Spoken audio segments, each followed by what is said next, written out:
Magandang araw po, welcome po sa aking channel, Nov9 TV. Patalasasan po, meron po ba kayong mga properties na napapabayaan or non-performing assets? Plan nyo ibenta, pero wala kayong oras pagbenta nito. Kung ito'y pagkakatiwala nyo po sa amin, tawag lang po kayo sa aking numero, usap po tayo, gawan ko po ng video for free. Yes, libre po. Wala po kayong babayaran. Tutulungan pa namin kayong mabenta ang inyong property. Kami na po bala sa marketing, sa boosting, pati po sa paid advertisements, even sa tripping. Hindi na po kayo mapapagod sa pag-entertain ng mga buyers. Kami na po bala sa lahat. Tawag lang po kayo. Nandito po tayo ngayon sa Antipolo City kung saan meron po tayong bagong video presentation. Isang 3-story house. May lot area po ito na 200 square meters at may floor area na 450 square meters more or less. Nasa loob po ito ng isang subdivision na napakatahimik po ng lugar, sariwa ang hangin at sa klima naman po banayad lang. Hindi naman siya ganun kainit at hindi naman ganun kalamig. Napaganda po ng lokasyon, malapit po sa SM Center, Antipolo Downtown. At iba pang business establishments. Tungkol naman po sa dokumento nito, ito'y titulado, buhay po ang may-ari, kaya wala po kayong maging problema sa documentation o sa transfer ng title. Halos hindi naman po ito natirhan ni owner, gawa ng nasa Amerika po sila. Kaya kung ang interested buyer ay nasa Amerika, mas mapapabilis po ang inyong transaksyon. Ito pong property ay nasa mataas na lugar. Ang estimated elevation above sea level ay 335 feet. Kaya flood-free area. Tunghayan niyo po itong kapaligiran bago tayo pumasok sa loob ng property. Marami na rin pong mga kabahayan dito at malapad po itong concrete road. Nakabakod na rin po buong property. Yan po yung pasad na meron pong glass walls and windows. May balkonahe at ito pong garahe ay kakasya po ang dalawang SUV. Then meron pong setback sa dulo hanggang sa likod ng bahay. At nandun naman po yung service area at yung access door papunta sa formal kitchen. Yan po yung main door at dito naman po yung garden. Meron po itong mga ornamental plants. Yan po yung glass wall and window na nag-serves as natural sunlight sa living area at sa staircase. Lipat na po tayo dito sa may main door. Meron po itong glass panel at aluminum screen door. Ito po yung naka-solid wood door. Welcome po dito sa bahay ni Ma'am at Sir. Yan po yung staircase. Naka-double high ceiling. At dito naman po yung living area, dining area at yung formal kitchen.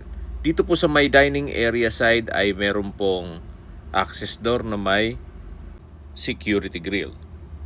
Yun po yung sa dulo ng garahe na pwedeng gawing covered lanai.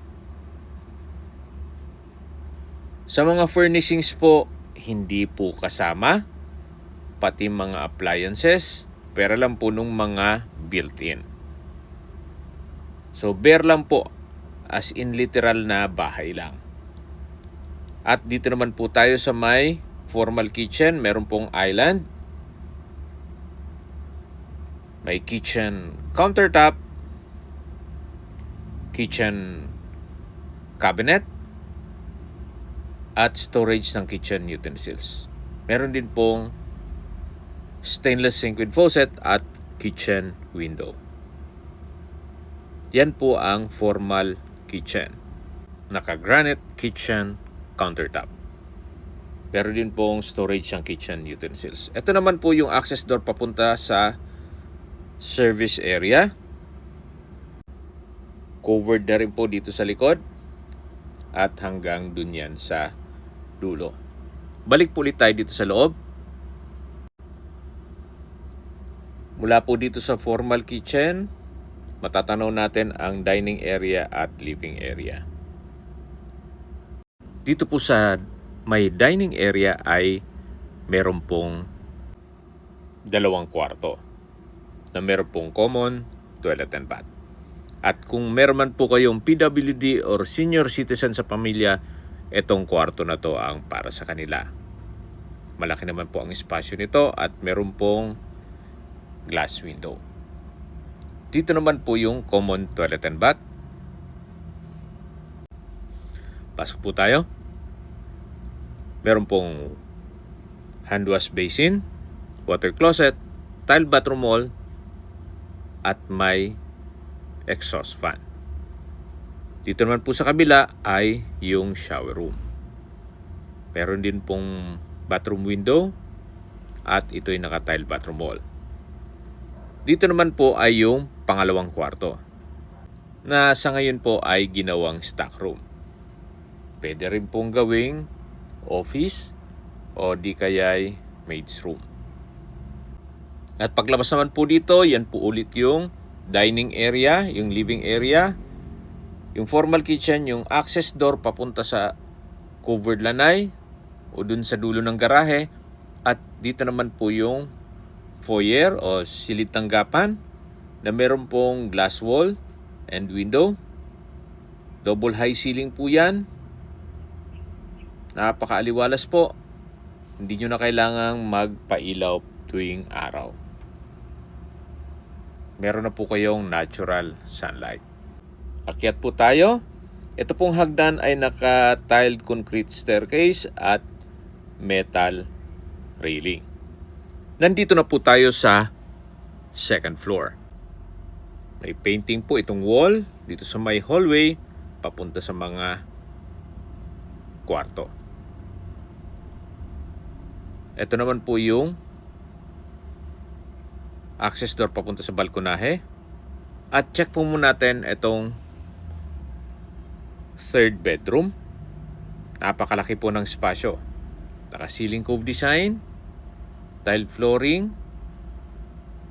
meron pong glass window at split type aircon.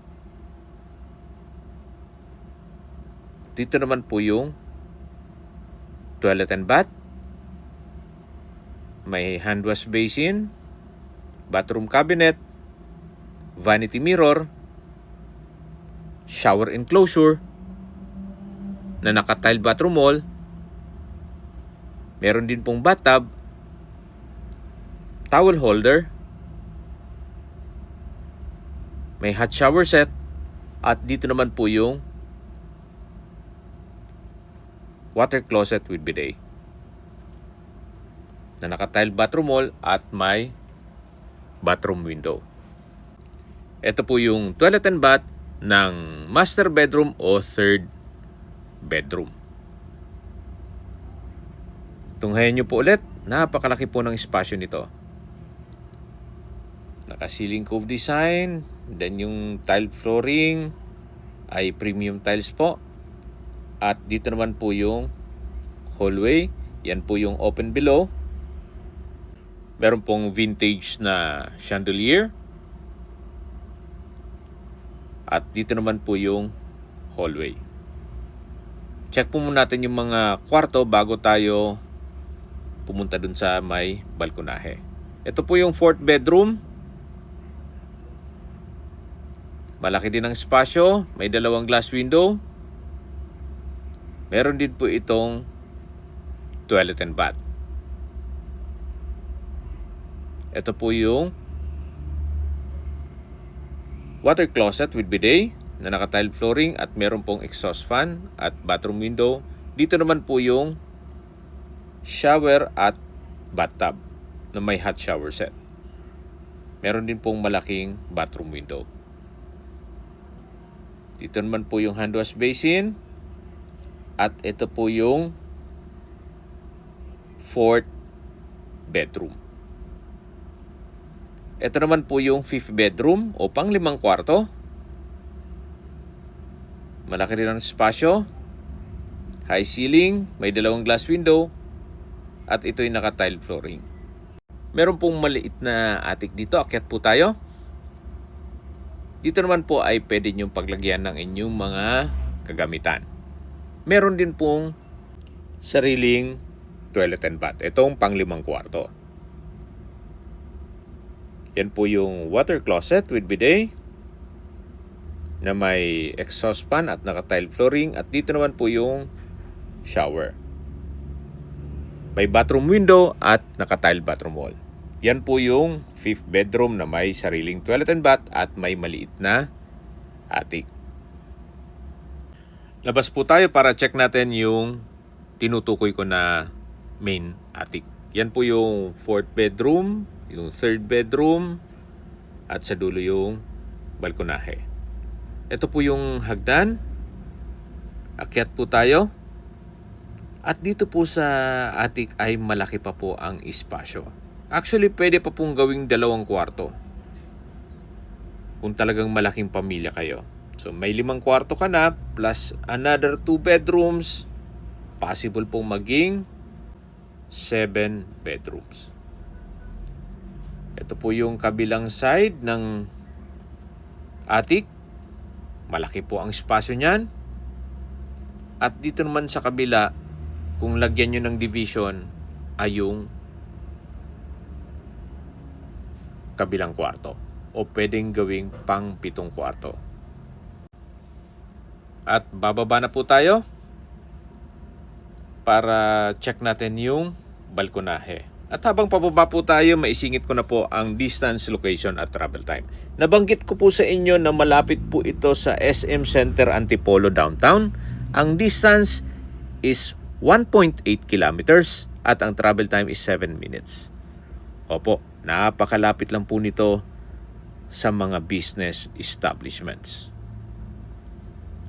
Check po muna natin itong balkonahe. Naka-solid wood door at aluminum screen door. Malaki naman po ang espasyo nito at mula po dito matatanaw nyo naman ang inyong mga magiging kapitbahay. Okay, balik po ulit tayo sa distance, location at travel time. Mula naman po sa SM Masinag, ang distance is 2.8 kilometers at ang travel time is 11 minutes. Mula naman po sa Metro Antipolo Hospital, ang distance is 3.1 kilometers at ang travel time is 12 minutes. Yan po yung lagi kong binabanggit sa inyo na dapat nyo i-consider sa paghanap ng property ay yung meron pong malapit na hospital. Hindi ko naman po sinasabing sakitin kayo. Yan naman po for emergency purpose lang naman. At mula naman po sa Eastwood City sa Libis, ang distance is 9.9 kilometers at ang travel time is 24 minutes. Mula naman po sa Cubao, ang distance is 11 kilometers at ang travel time is 37 minutes. Napakaganda po ng lokasyon, malapit po sa lahat, especially sa Manila. Kung hanap nyo po isang malaking property na may 5 bedrooms at may attic na pwede pong gawing 2 kwarto, you might consider this property. Kaya naman po ito, bebenta na ni Madam, ay for good na po sila sa Amerika. Okay, sa presyo na po tayo. Binebenta po ito ni owner sa halagang 17 million pesos. Net, ibig pong sabihin, si buyer na ang sasagot sa lahat ng taxes at expenses with regard to documentation. Tunghayan niyo po ulit itong pasad bago natin tapusin ang video. May 3-story house ka na, 5 bedrooms at malaking attic, nasa loob ng isang subdivision na malapit po sa lahat ng business establishments at accessible po sa public transportation. Well, pag-isipan nyo po ito. Sa halagang 17 million pesos, may malaking bahay na po kayo. Well, hindi na may iwasan ng mga komento na may edad na yung bahay, pero ang mga bagong bahay po ngayon sa ganyang presyo ay nasa 18 million. Ang lot area po ay nasa 120 lang. Baka townhouse lang din ang mabibili nyo na malapit sa Manila. Anyway, mas maigi pong i-check nyo personally itong property na to para ma-assess nyo na malapit po sa katotohanan ang mga sinasabi ko. Sa mahal po ng construction cost, labor at materials, baka kulangin po ang 17 million pesos ninyo pag nagpatayo kayo ng ganitong kalaking bahay at bibili pa kayo ng lote. Yung sa likod po nito ay nabenta raw ng 24,000 pesos per square meter. Ganun na po kamahal ang bentahan o presyo ng lupa dito sa Antipolo. Especially malapit po sa SM Center, Antipolo Downtown. Kung may mga katanungan po kayo, tawag lang po kayo sa aking numero. At sa mga kababayan naman natin nasa ibang bansa, meron po akong WhatsApp, Viber, Telegram at Signal. Same number lang po, 0917-316-3399. Sa mga nagtatanong naman po ng aming Facebook, meron po aming Facebook page na Nov9TV at Facebook Real Video. Meron din pong TikTok at Instagram. May ibang YouTube channel po kami, the Nov9TV channel, Nov9TV Listings,